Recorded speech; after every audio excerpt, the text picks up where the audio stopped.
Indaba ze-1KZNTV ifundele uphilano kaCebekhulu kamzimba umntwana uyakhuleka kunina besilo sanibonani. Nazo kuyizona ndaba esithi ngezihamba phambili namuhla. Lesuliwe Nozikalala nowayengumsakazi. LDA Lithi Lilahlekelwe ETHEKWINI kanti kusola amaphoyisa ngokubulawa kowesilisa.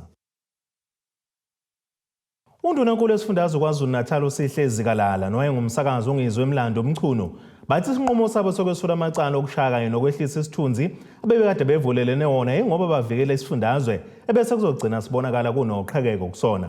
Ukhuzene nomacingwane bavulelana amacala ngesonto eledlule emva kwesigameko sokushaya okuthiwa ke senzeke emcimbini wengoma kazolonke owabanjelwe ePeople's Park eThekwini. Aphelile amacala abekade undunankulu kanye nalowo ekade owumsakazi bebevulelene wona njengoba namhlanje bebekade besenkantolo eThekwini ukuzowesula. Echaza umchuno uveza ukuthi bathathe lesi sinqumo sokuthi bawesule ngoba bevikela isifundazwe kanye nokuthi kube nokuthula. Ukuxubana kwethu nokhuzeni sikwazile ukuxazulula ngokuthi ku-withdraw wonke ama-cases angimcharge ngawo naye angisharge ngawo ngezinto esizaziyo mina naye sobabili. Kubalulekile kakhulu ukuthi umphakathi sibe yinto eyodwa emphakathini. Ongummeli kandunankulu uthi kusuka manje akusekho ukwebhana okukhona phakathi njengoba kade bewasula nhlangothi zombili amacala. Singaconfirm ukuthi amacala ekade kuvulelene wona asesuliwe wasula both parties after sebehlale phansi babona baxoxisana senza lento esikusibiza ukuthi mediation.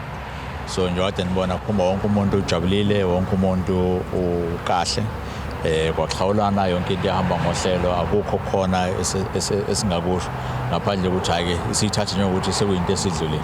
Estatementeni esikhishwa undunankulu basiqinisekisile nabo ukuthi bayawasula amacala base beveza ukuthi akukho ukuphawula basazokwenza emva kokukhipha lesi statement sokuqinisekisa. Kude bokhosibisi ngibika ngiseThekwini. Umholi weDemocratic Alliance DA KwaZulu-Natal uFrancois Rogers uthi nakuba bekuyinto abebeyilindele ukuhamba kaNicole Graham ongumholi weDA eThekwini kodwa balahlele kakhulu beyiqembu ngoba ubesebenza kahle kakhulu ekwakheni leli qembu.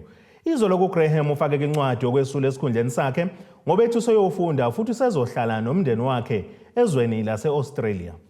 Kuthusa abantu abaningi ukusula esikhundleni sokuba umholi weCaucus kwi-DA eThekwini kaNicole Graham ophinda beyikhansela kumasipala iTheku.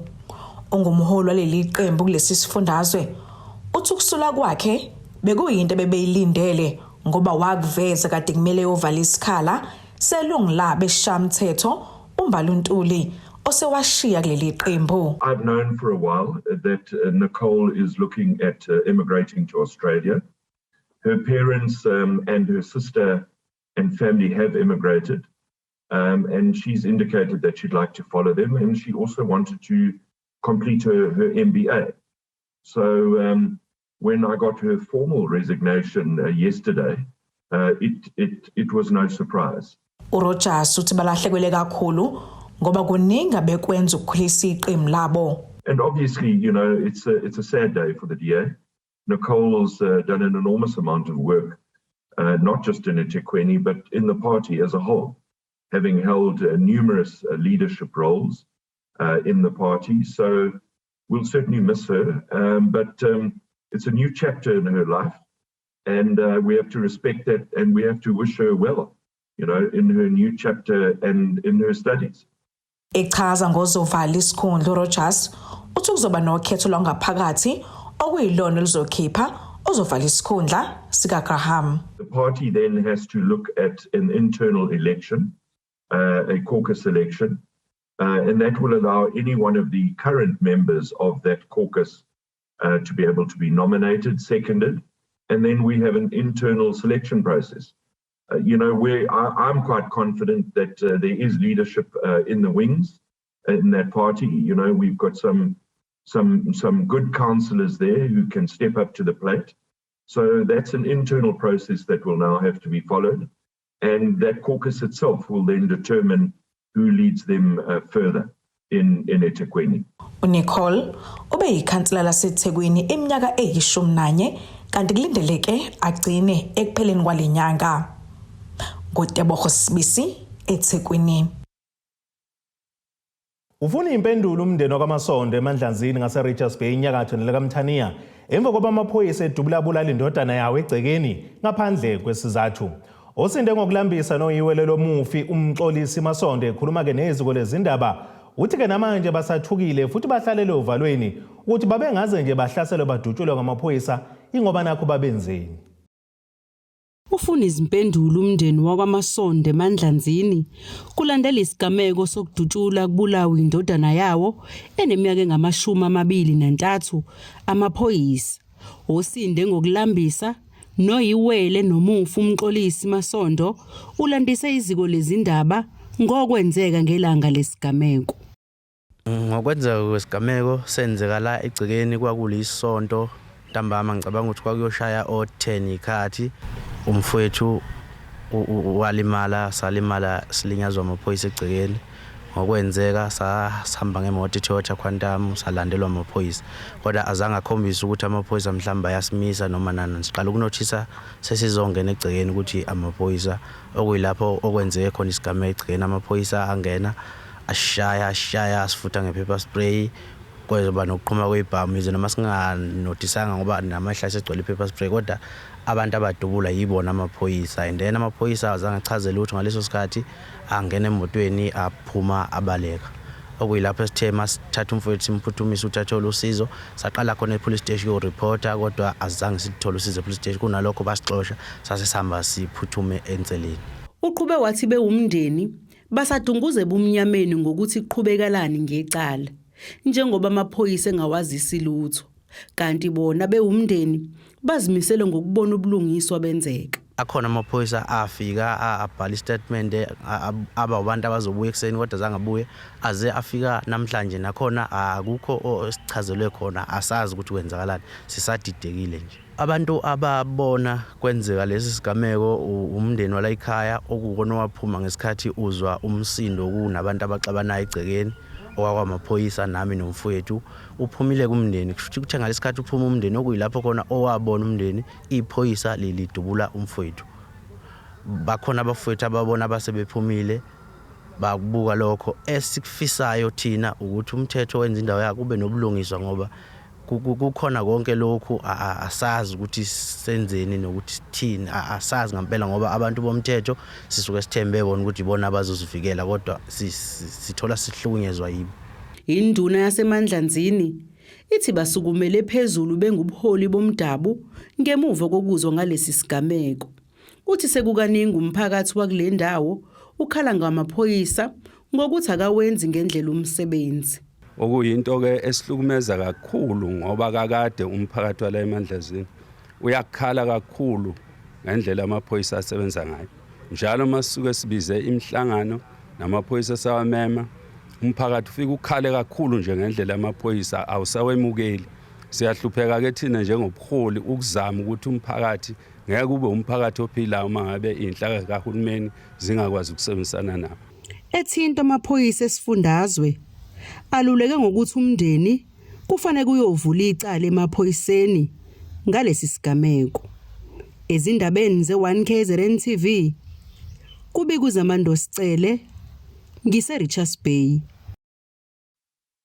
Inkosi yesizwe sakaMkhwanazi edlangezwa ngasempangeni inyakatho nesifundazwe KwaZulu-Natal inkosi Mandla Mkhwanazi uthi unesifiso sokuba kwakhiwe isikhungo esizokwelekelela intsha ngokuthola amathuba omsebenzi kuyinkampani eyisebenza ngaphansi kwendawo yayo.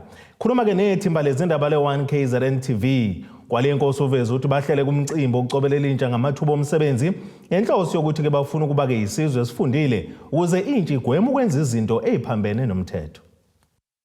Izibalo zabantu abangaqashiwe kuleli ziphezulu kakhulu kanti kulabo bantu intsha iyona eningi kakhulu.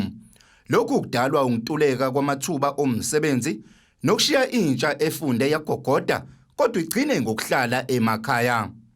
Intsha ingaphansi kwesizwe sakaMkhwanazi izokalisa ukuthakasela umcimbi obuhlelwe inkosi sakaMkhwanazi mayelana namathuba omsebenzi. Njenganamhlanje siyabonga kule event eyenzakalayo ukuthi bezosiqoqesha njengamathuba omsebenzi azovela njengoba nibona khona RBM abakamhlathuze ngoba intsha namhlanje sihlele emakhaya kakhulu amathuba omsebenzi awasatholakali.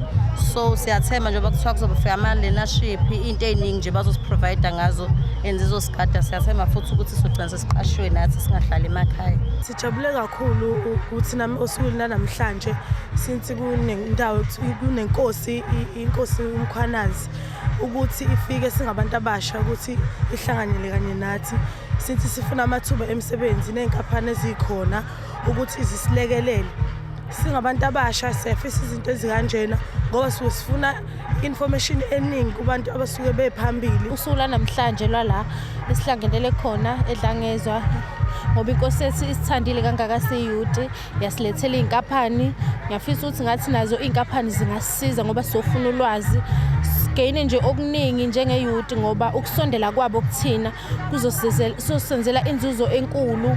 Yabona nathi sengazi ukuthi kungakhona esikutholayo nabo futhi besiphe amathuba emsebenzi. Siyajabula siyintsha sibona inkampani zonke eziphelele lana. Singajabula ukuthi njengoba zifikile nje singakhona ukuthi zisize njengoba sihlele ekhaya siyintsha singakwazi okunye ukuthi sizenzele khona zikwazi ukusithuthukisa. Ubuholi bakwaMkhwanazi bulethe zonke izinkampani ezisebenza ngaphansi kwale ndawo ukuba zizohlomulisa intsha ngamathuba omsebenzi nokumele intsha iwafundele. Kanti inkosi iphinde yasibophezela ngokwakhiwa kwesikhungo esizosiza intsha ukuba ikwazi ukuthola amathuba omsebenzi. Ukwakha lento kuthiwa is a techno hub lapho intsha ezokwazi ukuaccessa khona uma kunemsebenzi nayo yonke into engahlupheki umuntu. Uma kukhona advert akakwazi ukusuka le emakhaya amaphela sisemaphandleni ngeke kwazi ukusuka le mhlawumbe nakwenza ekhaya kodwa yilapho isikhungo esizokwenza khona ukuze kutholakale ukuthi baba bekhona ukuthi information ibe khona. So to say this is an information center le esizoyakha lapha ezweni sakoMkhwanazi. Inkosi uMkhwanazi iphinde yaveza ukuthi ifuna ukuqinisekisa ukuthi banentsha efundile ukuze bathuthuke beyisizwe. Kanjalo izophinda ithathe nentsha eyi15 ezofundiswa umsebenzi wamakhono ukuze ikwazi ukuziphilisa. Ingxelo yethu lapha esigxile khona sigxile ukuthi makufundwe kaMkhwanazi. That's what njengoba kunesikhungo semfundo ephakeme okuyi-University of Zululand.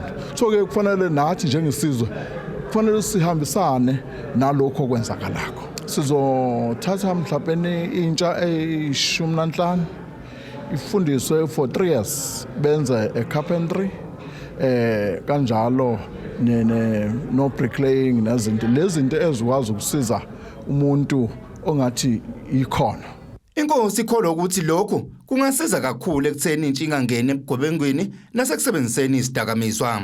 Kanti intsha kule ndawo ibiphume ngomningi bayo ukuzokwethamela lo mcimbi kwazise nezinkampani ezahlukene bese ikhona ukuzocobelela ngolwazi. Ezindabeni ze1KZNTV kubikuthi abantu maphumulo eDlangezwa. Ake sithi ishelele ezitolo siyabuya neindaba zethu.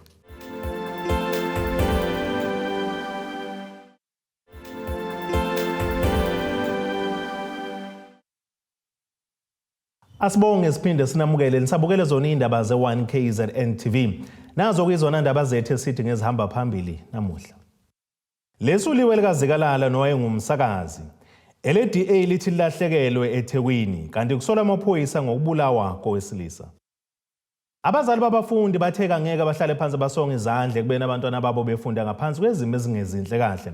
Laba abazali babafundi basePanorama Primary School bathe kumnyango wezemfundo kwaZulu-Natal umele ukucacisa ukuthi uzolumisa kanjani udaba lwalesi sikole sokungabi namanzi nogesi isikhathi eside kusukela ke kuqalele inyanga. Abafundi ke baphoqelwe kuba baphathe kamanzi emakhaya bazowasebenzisa naseyindlini zangasese uma beza kulesi sikole esemgungundlovu. Abazali besikole samabanga phansi eMgungundlovu, iPanorama Primary, bathe ukuthi isikole siyakweleta akusho ukuthi bazitshwe bangatholi incazelo ngokwenzakalayo kulesi sikole. Lesi sikole sivalelwa amanzi nogesi ngoba sinesikweleti esibalelwa ku300,000 wamarandi. Njengabazali sisithatha isinqumo sokuthi ake siye njengabazali sithathe konke sikubeke eceleni, sibeke imfundo abantwana bethu phambili, ke siyoma ke manje esangweni kuzwakalise uluvo lethu ukuthi sicele attention ye-education yaka-Department of Education ngoba besibacelile sashiya zonke izinto zethu seza kwi-meeting bakhombisa ukuthi abasihloniphi asiyilutho. Ikhansela nalo lakhombisa ukuthi alisihloniphi somphakathi asiyilutho. Mhlawumbe indlela ezokwenza ukuthi basizwe noma babone ukuthi sikhathalela kangakanani imfundo yezingane zethu ngoba mhlawumbe ngenze ukuthi bona babona zingabalekile noma mhlawumbe babone ngathi imfundo yezingane zethu ayiziqala ngoba mhlawumbe ezabo isendaweni engcono. Sithi ake sishiye konkeke ukuze mhlawumbe iyona ndlela abafuna ukuzwa ngayo. Omunye umzali uthe kubaphatha kabi ukuthi bangabikelwa lutho ngokuqhubekayo kulesi sikole. Awukho ugesi, awukho amanzi, ingxaki futhi ekhona enkulu lePanorama.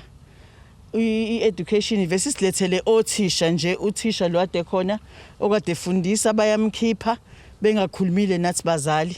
Yonke into abayenzayo phakathi esikoleni ababatshena abazali bayazenzela. Amanzi awekho esikoleni, ugesi awukho esikoleni, ingane ziyagodola akukho lutho esikoleni akwenzeki lutho. Besimcelile umhlolo ulanga sathi sicela kuba naye akafikile. Ikhansela lethu lendawo belifanele libe khona alikho. Lisivulele ihholo kuphela la ngeze meetingini yesikole. Usihlalo wesigungu esilawula isikole, uMahla Mokwena, uthe abafundi bathwala amanzi esikhundleni sezincwadi.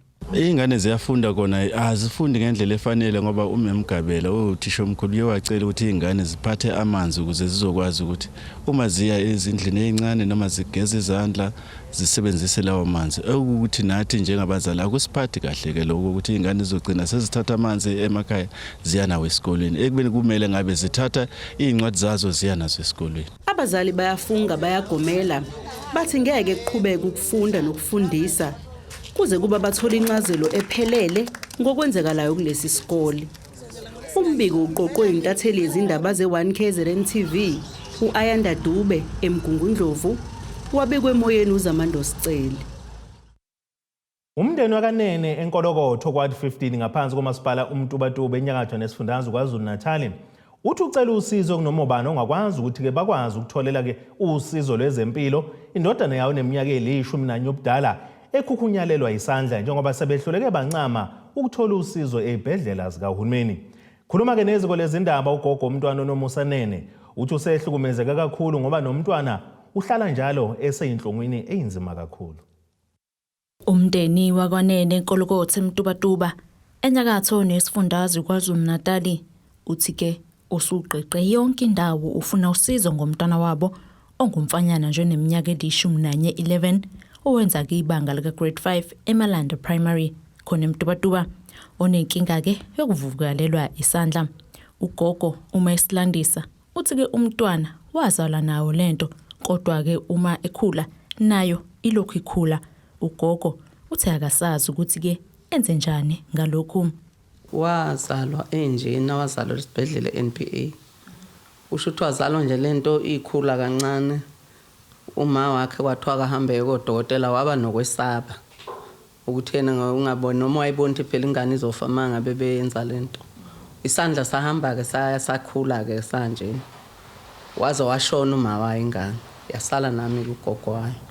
Ngobisele nami ke ngase ngiqala ukuthi hayi ake ngihambe nami ngihambise kodokotela mhlambe aye eclinic. Maye eclinic esembeni bayithatha bayisa wahlabisa antwayo. Wahlabisa yadluliswa eNkosi Albert. Nkosi Albert bathi ingane bazoyikhatha isandla. Emva kwalokho bangihlehlisa bathi hayi ilokhuzane itheatre abakabi nayo ukusebenza umntwana. Bazongifonela. Bagcina lapho bengangifonelanga ke. Bagcina sengihleli ke nami lokho ngithi mangithi ngiyabafonela bengitshela ukuthi senginesimo seCovid isibhedlela sigcwele. Ingane izongenwa isifo seCovid. Ngayeka ke nami ngahlala kuze kube manje ke bazange beze bengifonele. Lo mfanyana washiya kunini esemncane njengamanje ke ukhuliswa uyena ugogo kanti ke isimo saleli khaya akekho osebenzayo basiphilisa nje ngempesheni kagogo. Ugogo Nene uthi ke engajabula kakhulu mangase ke athola ukwelekelelwa njengoba yena ke engenawo amandla ukuthi ke atholele umntwana usizo lwezempilo. Umntwana lo nyaka unyaka ka11.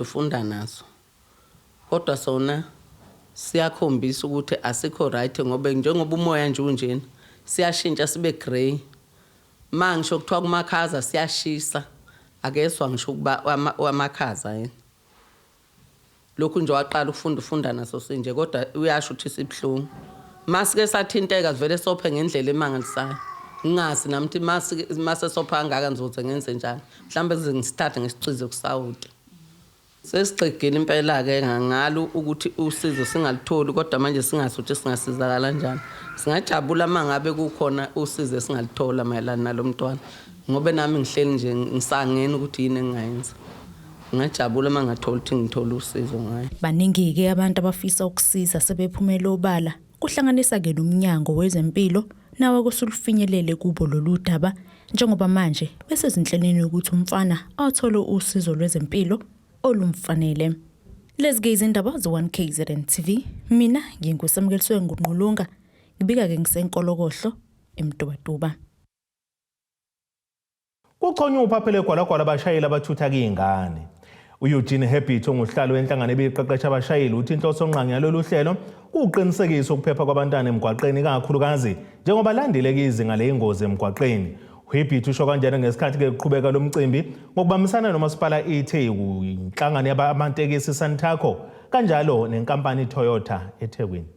Ukwanda kwegameko zokulayishwa ngokweqile kwabantwana ezimotweni ezibathutha uma beya noma bebuya ezikoleni kwaholela ekutheni kusungulwe uhlelo olungasiza ukunqanda lomkhuba luphinde ke ligweme ingozi emgwaqweni. Lolu hlelo lunike omalume abathuthi izingane ithuba elingqayizivele lokuqeqeshelwa izinto ezahlukahlukene kubalwa phakathi ke ukushayela ngokucophelela kanye ke nokukwazi ukunika usizo lokuqala abantwana uma ke kuba nesidingo esiphoqayo. This particular product ensures that what we're doing is the transportation of those pupils is done in a safe manner, because I'm sure that we've seen pictures of a little bakkie that's carrying 16 people, and if something happens to that, we know we've got 16 lives that are lost. Now, we cannot continue doing things like that if we are a responsible nation. We need to ensure that those pupils are transported safely. So by engaging in this, we've taken our Safe to School, Safe to Home project a step further, which, if I can just describe very briefly, in many instances that we talk about when the child gets dropped off at school. Is the environment safe in which they can get out of a vehicle and go into the school? So is there a place for them to be protected as a result of the weather? And then, of course, one of the challenges we know that schools, certainly in some of the townships, are not built in the safest of places, busy roads. So by ensuring that they have a safe place to enter the transport or leave the transport, we at least make sure that they will be able to be in a better position to go to class and to get home safely afterwards. Babalala ku-164 omalume abebeyingxanya lolu hlelo ngesikhathi ke lisungulwa ngonyaka u2019 noluhambeke lwaze lwafika ekutheni bafakwele imishini ebihlola ke ukuthi ngakuba bayilandela ngokufanele yini imithetho emigwaqo iminyaka emithathu. Ngenyanga abantu kade kune tracking ezimotweni zabo ukuze kubonakala ukuthi ngempela zihamba ngendlela eyiyo na. So kulabo kwaba 164 bese sekukhethwa ke abantu abawu8 ababe namaphutha amancane ngokuthi sifuna ukuthi sikusupport siku-encourage sigqugquzele lokho ukuthi uma ngabe uyiphatha kahle kunento ozoyithola. Kuzokhumbuleka ukuthi imoto ezithutha abantwana sezingaphansi kwenhlangano yezamatekisi Santaco kanti ke ilijabulele kakhulu lolu hlelo njengoba ke bethi luyixathu eliyaphambili kanti ke luzobasiza ukuqondisa igwegwe lapho kudingeka khona. Yize kunjalo bathi ke ikhona izinto ezingehli kahle kubo ezenziwa ke yibo abathutha izingane. Kwezinye indawo kuyatholakala ukuthi abanye babo ekungabashayeli uthola ukuthi ingane ngomthetho kufanele ngabe isesikoleni uthi bayohlala nazo emapaki. angeke ke sikuhlonize lokho kwezinye zezimo eziyinselele esibhekene nazo ekubalekile ukuthi siqinisekise ukuthi akwenzeki lokho abanye babashayeli bazi imoto lezi uthola ukuthi ke balayisha kuze kudlulele ngamanani ezingane emotweni lokho ngakudala ukuthi kube khona ingozi bese uba khona ke nohlobo lwezithuthi ezisetshenziswayo kubalekile ukuthi sizibuke ngoba izithuthi kufanele zihambisane nesimo somsebenzi kube futhi izithuthi ezigunyaziwe ukuthi zingathutha abantu kwezinye indawo kodwa futhi kufanele sibukeke nanokuthi ke iyavuma yini imigwaqo ke le engakahulumeni ukuthi sibe nento njenganaleyo ziningi izinto kodwa ke sizimisela ukuthi ke njengoba kuqhubeka le nhlelo njenganalezi siqinisekise ukuthi konke okwenziwayo kuyalekelela ukuthi le mboni ithathu ibekwe ezingeni elifanelekile. uNondumiso Hlengwa uhlomle ngemoto yohlobo lweToyota Quantum njengoba ke bekuyiyo unkomelo omkhulu kulomncintiswano. Ezindabeni ze-1KZNTV kube kuntombi khona Mvubu ngiseThekwini. Ake siye itolo mbukeli siyabuya nezinye zeindaba zethu.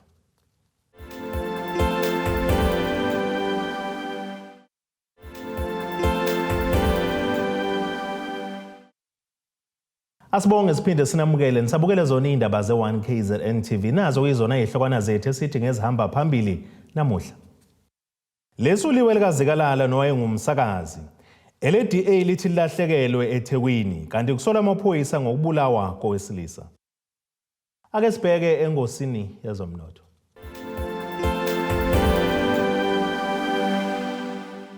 Iranda kuleli libizo 16.06 cents kwi-dollar laseMelika libe ngu-19.56 cents kupondo waseBrithani libe ngu-16.77 cents kwi-euro yase-Europe. Intengo yegolide ime $1,828.58 i-ounce kuthi intengo yoyilo engahluziwe yona ime $122.27 umphongolo. Ake sibheke engosini yezemidlalo.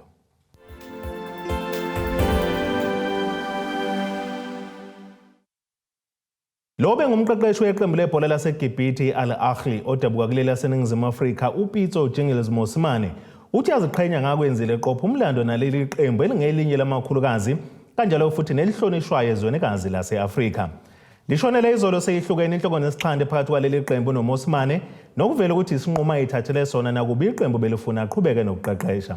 uMosimane uthi ke efika kuleli qembu wazile ukunqoba nale CAF Champions League ne-Egypt Cup laphinde futhi laba yingxenye yemidlalo yamaqembu ebhola emhlabeni phecelezi iFIFA Club World Cup. Ake sibheke nasesimo sezulu esingalindeleka.